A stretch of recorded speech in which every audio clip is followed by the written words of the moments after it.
नमस्कार, मैं अजय साहू और आप देखना शुरू कर चुके हैं शोरगुल टाइम्स। कहानी सीक्रेट अमीरजादा के इस एपिसोड में स्प्रिंग कॉर्पोरेशन में यामिनी, सिमरन और अंकिता के बीच विवाद हो गया था।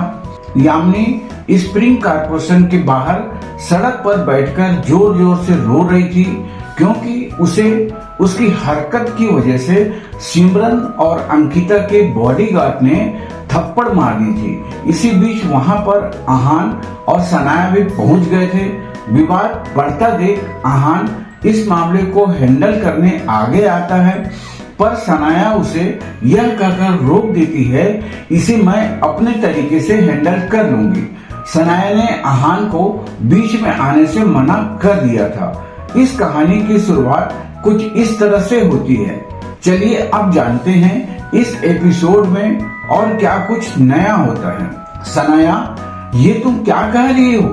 करने दो आहान को हैंडल, ये मेरा दामाद है, इतना तो इसे मेरे लिए करना ही चाहिए, यामिनी ने कहा। यामिनी चाहती थी कि आहान उसके लिए अंकिता से फाइट करे और फिर वो उसे भी अपने बॉडीगार्ड से पिटवाए। मोम, सनाया ने गुस्से में कहा।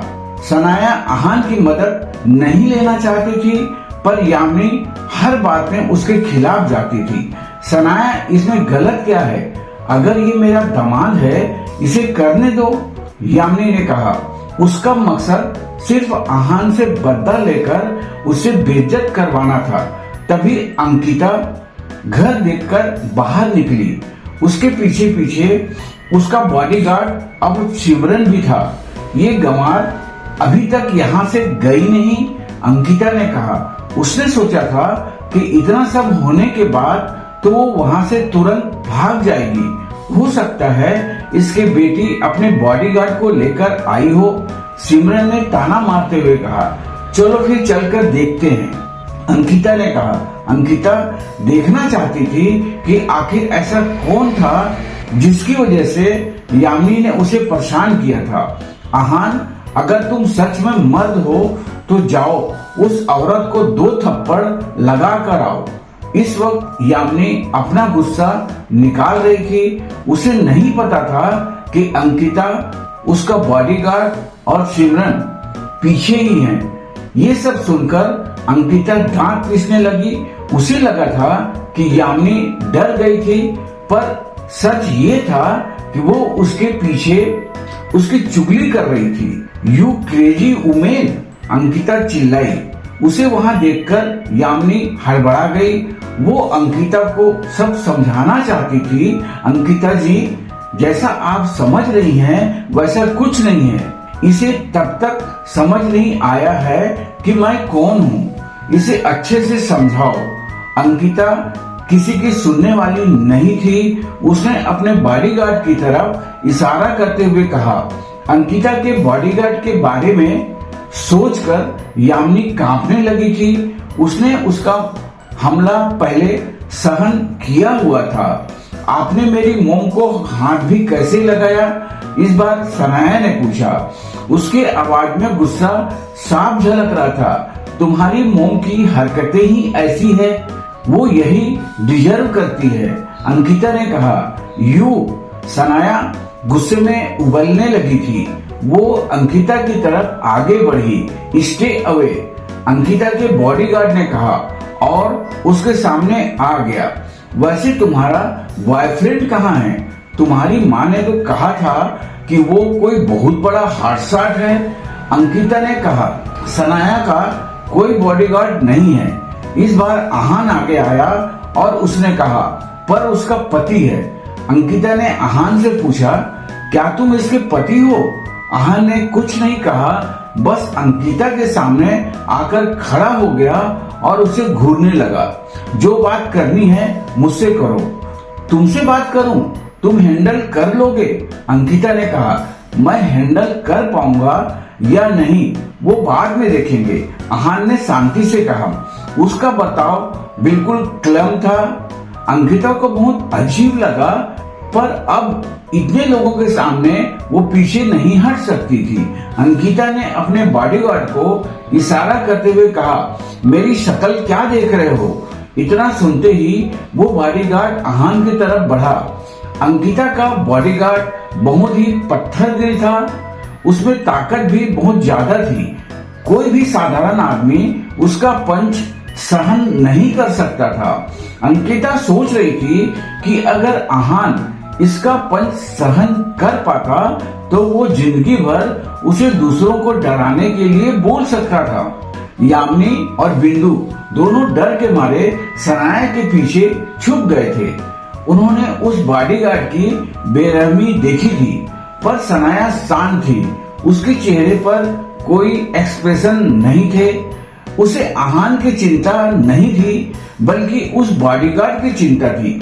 सनाया आहान के पावर्स जानती थी, इसलिए उसने सोचा कि कहीं उस बॉडीगार्ड की जान न चली जाए। बाकी लोग इस बॉडीगार्ड को सुपर स्ट्रांग मान सकते थे, पर आहान के सामने वो साधारण ही था, जैसे कि सनाया ने सोचा था। इससे पहले वो बॉडीगार्ड आहान को हाथ लगा पाता, वो आहान के पंच की वजह से काफी दूर जाकर गिरा था। सन्नाटा, पूरे माहौल में गहरा सन्नाटा था। किसी को विश्वास नहीं हो रहा था कि उन्होंने अभी अभी क्या देखा था। अंकिता के आंखें खुली के खुली रह गई। सिमरन के हाथ उसके मुंह पर थे और यामिनी बार बार अपनी आंखें मलते हुए आहान को देख रही थी। उसे ऐसा लग रहा था कि उसने कुछ गलत देख लिया है। भले ही आहान उसके लिए ही लड़ रहा था, पर फिर भी उसे विश्वास नहीं हो रहा था। सनाया वही पास में खड़ी देख रही थी और तरस में अपनी गर्दन हिला रही थी। अब क्या लगता है आपको, मैं हैंडल कर पाऊंगा या नहीं? आहान ने अंकिता से पूछा। अंकिता समझ गई थी कि उसने आहान को हल्के में ले लिया था। उसने एक पंच में उसके बॉडीगार्ड को चित कर दिया था, पर अंकिता भी कुछ कम नहीं थी। उसने कहा, क्या हुआ अगर तुम हैंडल भी कर सकते हो तो? आजकल की दुनिया में ताकत नहीं पावर चलता है। तुमसे डील करने के लिए बस एक फोन कॉल ही काफी है। अंकिता ये सब बातें इसलिए बोल रही थी क्योंकि शिमला पुलिस में हाई पोस्ट पर जो लोग थे वो उन्हें जानती थी और कंट्रोल करती थी। एक फोन कॉल से हो जाएगा? आहान ने हंसते हुए पूछा। पूरे शिमला में ऐसा कोई नहीं था जो एक बार में आहान के खिलाफ खड़ा होने के लिए तैयार हो जाए। भरोसा नहीं हो रहा? अंकिता ने रुखी आवाज में कहा। नहीं, बिल्कुल भी नहीं। आहान ने ना में गर्दन हिलाते हुए कहा। ठीक है, अच्छा है, मैं अभी अपने पति को बुलाती हूँ। इतना कहकर उसने अपने पति को कॉल किया। कुछ ही देर में वो वहाँ पहुँच गया। अंकिता के पति का नाम पुनीत कुमार था। उसका पेट मोटा और सिर गंजा था।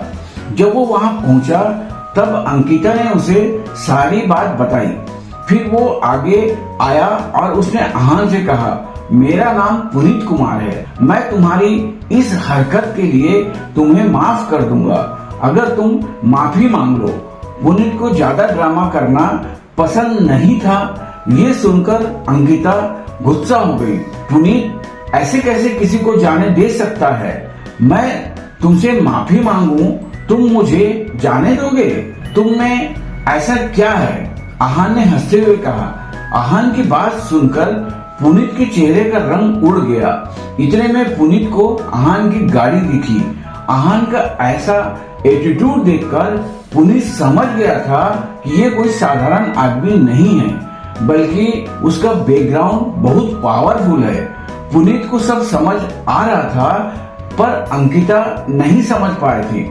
उसने अपने पति के बारे में ये सब सुनकर उसे गुस्सा आ रहा था। उसने कहा, पुनीत, आप सोच क्या रहे हो? ये बस एक फटीचर है। आप ऑफिशियल्स को कॉल कीजिए। और इससे पहले अंकिता कुछ बोल पाती, पुनीत ने उसे चुप करवा दिया।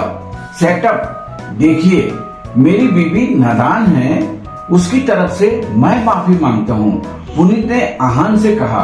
आहान तुरंत समझ गया था कि पुनीत कोई ऐसा वैसा आदमी नहीं है, वो जानता है किससे कैसे बात करनी है। आहान मुस्कुराने लगा। तुम पागल हो गए हो क्या? तुम इसे माफी क्यों मांग रहे हो, वो भी मेरी तरफ से?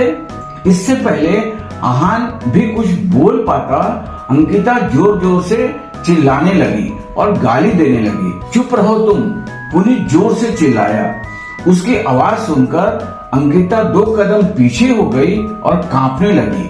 अगर तुमने एक शब्द और कहा तो मैं तुम्हें कुमार फैमिली से निकाल दूंगा, और तुम जानती हो मैं ये कर सकता हूँ। पुनीत की आंखों में गुस्सा साफ नजर आ रहा था। देखो, पुनीत ने कुछ बोलना चाहा, पर आहान ने उसे बीच में रोक दिया। मुझे मत दिखाओ कुछ, अपनी बीवी को संभालो। आहान को कोई किसी तरह की नॉनसेंस नहीं सुननी थी। आहान को तो उनसे बहस नहीं करनी थी, पर यामिनी गिल अभी भी सेटिस्फाई नहीं थी। आखिर उन्होंने अंकिता के बॉडीगार्ड और सिमरन से थप्पड़ खाए थे। वो इतनी आसानी से अंकिता को जाने नहीं देना चाहती थी। आहान जानता था यामिनी कुछ तो करेगी, जिसकी वजह से अंत में तकलीफ सनाया को ही होगी। इसने मेरे साथ इतना बुरा बर्ताव किया और ये एक माफी से बच गई। यामिनी ने अपने हाथ अपनी कमर पर रखते हुए पूरे साहस के साथ कहा। फिर आप क्या चाहती हैं? पुनीत ने पूछा। ये तो वहाँ आहान था, इसलिए पुनीत प्यार से बात कर रहा था, वरना यामिनी के इस एटीट्यूड के लिए वो उसे अच्छा सबक सिखाता। कंपनसेशन, मुझे पैसे देने होंगे, मेरी मेडिकल फीस और जो मेरी मेंटल हेल्थ के साथ तुमने किया है उसकी भरपाई भी तो करनी होगी, यामिनी ने कहा। यामिनी में अंकिता को हाथ लगाने की हिम्मत नहीं थी, इसलिए उसे पैसा मांगना ठीक समझा। ये सुनकर पुनीत और अंकिता के चेहरे रिलैक्स हो गए।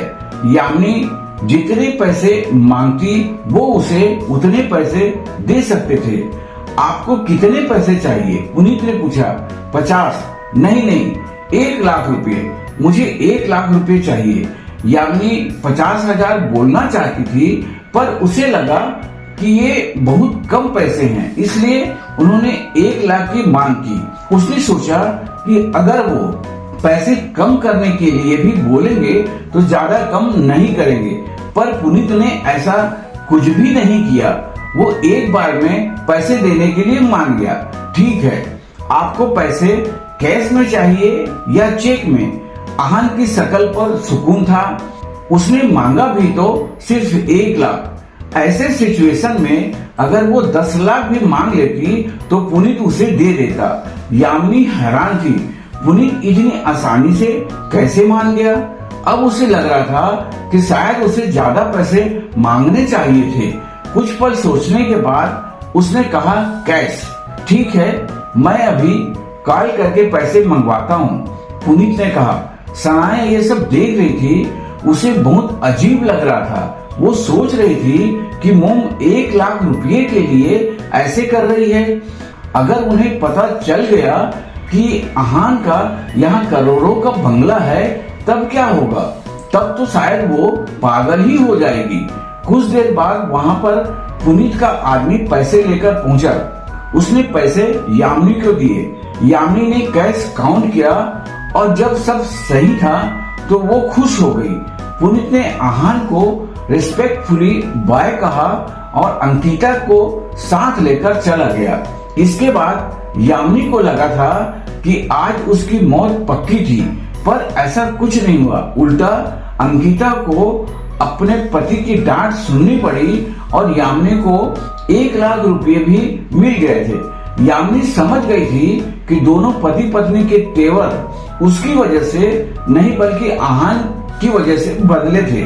तुम्हारे एक गाड़ी किराए पर लेने की वजह से आज मैं बच गई। यामिनी को लग रहा था कि आहान की कार की वजह से बच गई थी। सोच रही हूँ मैं भी एक कार ले लूं, मेरा भी रौब रहेगा फिर सोसाइटी में। यामिनी लगातार अपने ख्याली पुलाव बना रही थी। आहान ये कार कितने की है? यामिनी ने पूछा। 12 करोड़। आहान ने कहा, क्या बकवास कर रहे हो तुम, इतनी महंगी कार भी भला कोई कैसे रेंट पर देता है। यामिनी ने कहा, अगर आपको मेरी बात पर विश्वास नहीं है तो आप इंटरनेट पर देख लीजिए। आहान ने कहा, आजकल इंटरनेट का दौर है और सबके पास मोबाइल है। यामिनी ने तुरंत अपने फोन में इस कार का प्राइस देखा। आहान सच बोल रहा था, ये कार वाकई 12 करोड़ की थी। ये कार रेंट पर कितने में मिलती है? यामिनी ने हैरानी से पूछा। 1 लाख में। आहान ने अंदाजे से कहा। उसे भी नहीं पता था कि कार्स का रेंट कितना होगा। क्या तुमने सनाया के सारे पैसे कार रेंट करने में ही खर्च कर दिए हैं? यामिनी ने चिढ़ते हुए कहा, मोम, आहान ने मुझसे पैसे नहीं लिए हैं। सनाया, जो अब तक अपनी मोम की हरकतों से परेशान थी, फाइनली बोली। हालांकि वो उन्हें कुछ नहीं समझा सकती थी, पर फिर भी उसने कहा, तुम अभी भी इसका साइड ले रही हो? इसने तुम्हारे सारे स्प्रिंग कारपोरेशन के पैसे इस कार को रेंट में लेने के लिए लगा दिए। अगर तुम्हारे दादाजी को पता चला तो वो बहुत गुस्सा करेंगे। यामिनी ने कहा, मोम, मैं अब उस प्रोजेक्ट का हिस्सा नहीं हूँ। सनाया ने पहले सोचा था कि वो आनंद गिल से बात करेगी, पर उसे लगा कि उसका कोई फायदा नहीं होगा। उसके दादाजी सौर को कोई सजा नहीं देंगे और बस समझाकर छोड़ देंगे। उनके लिए सनाया कभी भी उनके परिवार का हिस्सा नहीं थी। वैसे भी सनाया अब समझ गई थी कि उसे ये प्रोजेक्ट आहान की वजह से मिला था। गिल परिवार में तो इतनी औकात नहीं थी। पहले अगर स्प्रिंग कारपोरेशन को नुकसान होता तो उसे खास फर्क नहीं पड़ता, पर अब वो जानती थी उसका सबसे बड़ा इन्वेस्टर आहान था। इसलिए गिल परिवार की बेटी और आहान की पत्नी के बीच में से उसने आहान की पत्नी वाला रिश्ता चुना। वो नहीं चाहती थी आहान का कोई नुकसान हो। क्या सनाया आहान को माफ कर देगी? सनाया अब उस प्रोजेक्ट का हिस्सा नहीं है। ये जानकर आहान कैसे रिएक्ट करेगा? आगे जानने के लिए बने रहिए हमारे चैनल शोरगुल टाइम्स के साथ। बस इसी के साथ इस कहानी का यह एपिसोड भी यहीं पर समाप्त होता है। कल फिर मुलाकात होगी इस एपिसोड को आगे बढ़ाते हुए। आज के लिए बस इतना ही। अब हमें कल तक के लिए इजाजत दीजिए। नमस्कार, धन्यवाद।